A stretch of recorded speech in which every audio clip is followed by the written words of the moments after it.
Hello everybody. So what's going on? Today's video is going to be about my very first sip and sniff party, my take on it, and so forth. So we're gonna dive right into this. And as you can see, we still have the setup behind me. So I'll kind of will maneuver around so you guys can see that in just a second.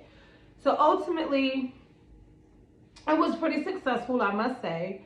I wasn't really looking forward, and this is gonna sound crazy, and this is just me, but I wasn't really doing it as a way to make a whole bunch of money. I was doing it in a sense of getting the new products out there, getting smell under people's noses and stuff like that, to show product that most of my customers never knew we really had, especially my newer customers. So that was pretty fun. So I did it this past Saturday, and it was maybe about an hour and a half to 2 hours long.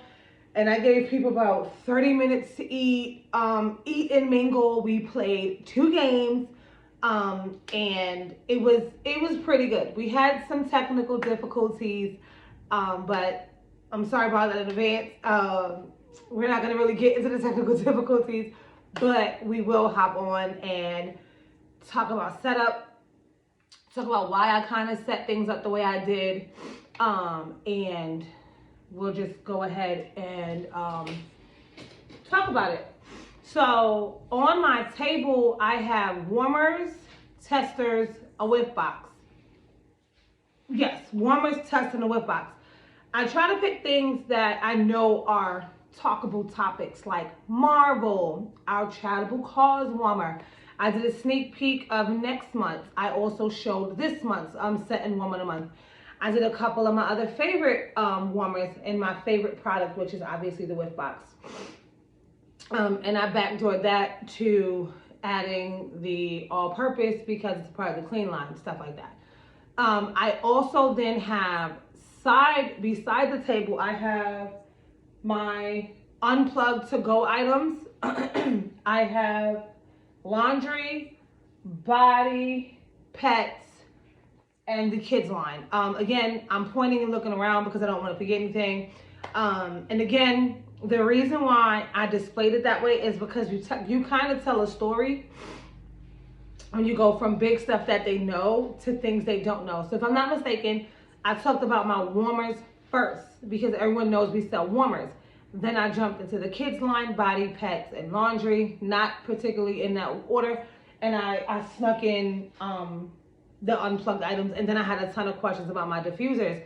So side note, one thing that I did note, that if you put out things that you don't talk about, it will draw questions. Because my diffusers were never talked about, but they were on. So they're an eye catcher. I have the Stargaze Premium and the Deluxe, the first Deluxe we had, not the Jewel Deluxe, the first one. So I just had those on, never talked about it. It really wasn't on my list.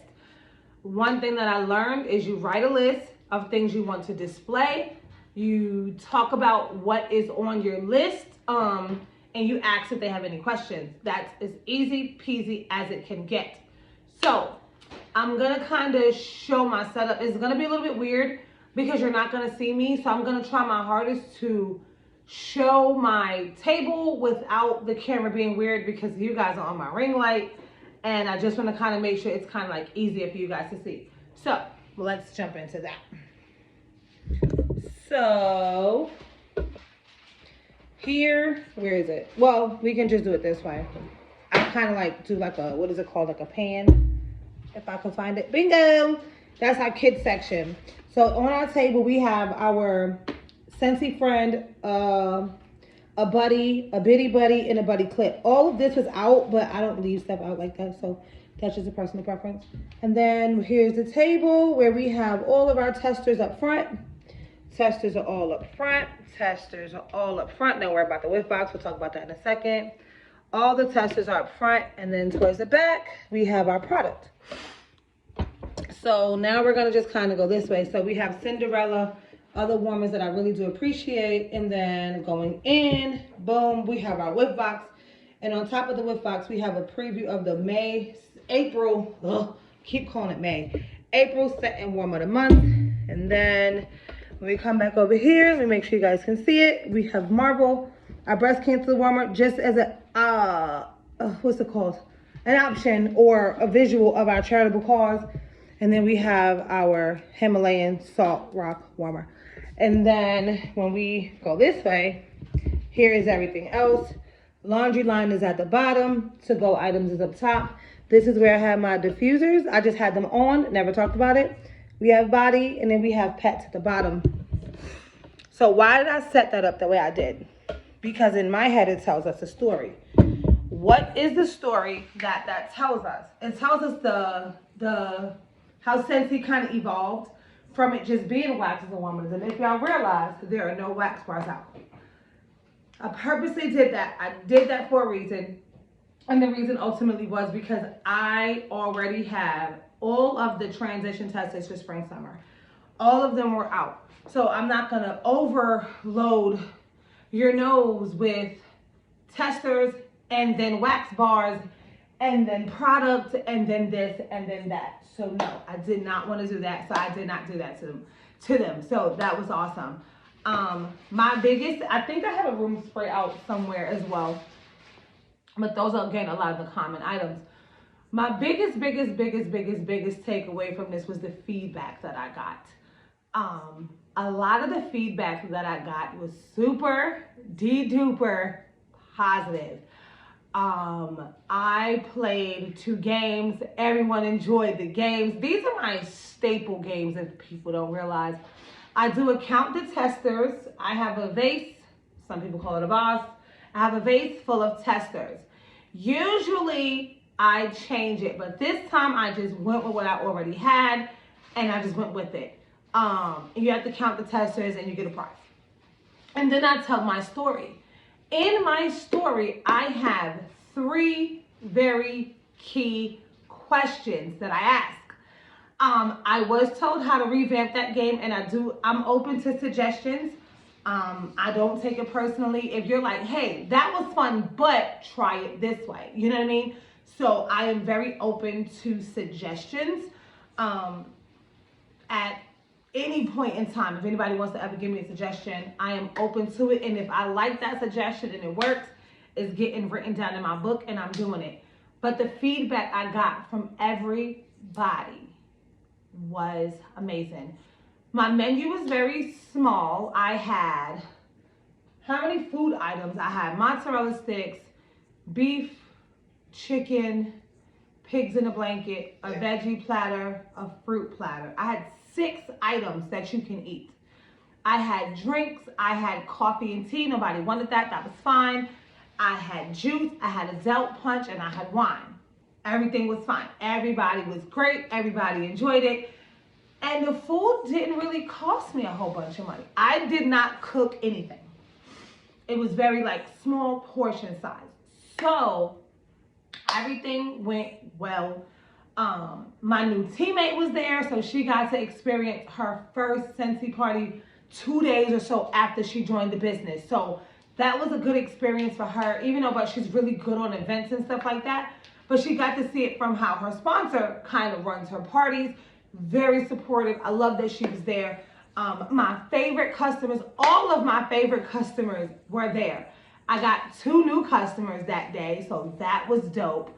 The one thing that I did not do that a lot of people are probably going to be like, why didn't you do it? Is at this point, I did not share the opportunity to join the business. And that was simply because, to be 100% honest, I forgot. It's usually at the end of my speech. But because my story, I did revamp it a little bit, I forgot it. So that was my bad. You always are supposed to, or you always should. You're not supposed to. There's no set rules. You should almost always offer the opportunity. If no one says no, you offer the opportunity to host or join. So they all know that this is what I love to do. So I'm pretty sure they're looking forward to the next one. I'm going to flip my next party. to whoever can bring me the most people. They'll be the host of my party.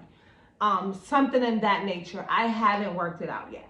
But that was my first sip and sniff party. I have a lot of good takeaways. Let's see. The feedback was awesome. I was heavily suggested that I do it often, like at least every 3 months, just host an in-person party. And I was like, that's dope. I was suggested basically a different way to run the game. So I was like, that's dope. I like that. Never thought of it because I don't want to say I never had this many people interested, but it was different. Like this, something was very different about this versus all of my other parties. What else? And everyone was just like very, very, very, very pleased and thanked me for inviting them. I got a lot of, I did a great job. I can't wait for the next one. Literally, people are like, I can't wait for your next party. When's your next party? And the easiest thing I tell them is when you let me know you want to host it. And I'll just come bring the rah. Even if they want to host a sip and sniff and they just want me to talk about stuff, I don't mind doing it. I'll bring my setup and I'll bring it to them and we'll just dive right into it. So that was that, and I was really excited about it. I did gain some customers.